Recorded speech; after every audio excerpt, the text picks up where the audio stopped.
ప్రేమ అన్న మాటకి నిర్వచనం ప్రేమే. ఎందుకంటే ప్రేమ గురించి చెప్పాలంటే భాష సరిపోదు, భావం అందినా అందనట్టే ఉంటుంది. ఎంతో మంది కవులు ప్రేమ గురించి చెప్పాలని ప్రయత్నిస్తూనే ఉన్నారు, చెప్తూనే ఉన్నారు. చెప్పినా ఇంకా ఎంతో కొంత మిగిలే ఉంది అని అనిపిస్తూ ఉంటుంది. ప్రేమ అంత గొప్పది. అసలు ప్రణయం అన్న మాట ఉంది చూడు, ఆ మాటలో ఉండే ఫీల్ ఉంది చూడు, అది మాటల్లో చెప్పలేను మహేష్. కానీ చెప్పడానికి ప్రయత్నించి ఒక చిన్న ప్రయత్నం చేశాను. కాదు, వెళ్తూనే ఉంటుంది అలాగే. ఎందుకంటే లిరిక్ రైటర్ కదా, వాడు చెప్తూనే ఉంటుంది. ఈ చెప్పిన దాంట్లో ఈ కాన్సెప్ట్ అంతా తీసుకుని నేను ఒక పాట చేశాను, నేను కంపోజ్ చేశాను. ఆవిడ చాలా బాగా రాసింది. ఆ రాసిన అక్షరాలు మొత్తం అంతా చేసి ఒక 2 చరణాలు చేసి ఒక మంచి లవ్ సాంగ్ చేశాం. ఆ లవ్ సాంగ్ ని ఒక అద్భుతమైన అమ్మాయి, సూపర్ సింగర్ అమ్మాయి, మరి సింగర్ ని పరిచయం చేయాలి కదా.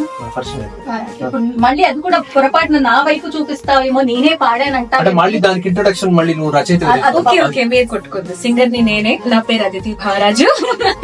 ఈ అద్భుతమైన పాటను నేనే పాడడం జరిగింది. బ్యూటిఫుల్ గా ఉంది మ్యూజిక్, అండ్ అంతే బ్యూటిఫుల్ గా లిరిక్స్ రాశారు ప్రణతి గారు. Very very excited for the song to be release. Compose చేసింది మహేష్ గారు, అంతే కదా. నేను చెప్పాను, 2 లేడీస్ ఉండే ఆల్రెడీ మధ్యలో పెట్టి ఆల్రెడీ మహేష్ తీరా అని ఒకటి మ్యూజిక్ చేశాడు పాపం. ఆయన చెప్పాను సార్, మీ పేరు చెప్పాను. ఆవిడ పాడారు, నేను రాశాను, మీరు కంపోజ్ చేశారు మ్యూజిక్. బట్ పాట మాత్రం డెఫినెట్ గా మేము ఎంత చేసినా కూడా మీకు నచ్చితేనే అప్పుడు మా అందరికీ తృప్తిగా ఉంటుంది. సో ఈ పాట త్వరలో యూట్యూబ్ లో రిలీజ్ అవబోతోంది. మీరిచ్చే రెస్పాన్స్ ని బట్టే ఈ పాట విలువ కూడా పెరుగుతుంది.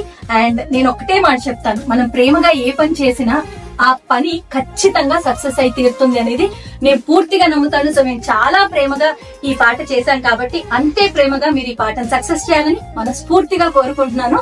మీ ప్రణతి, మీ మహేష్ ధీరా, అదితి భారరాజ్.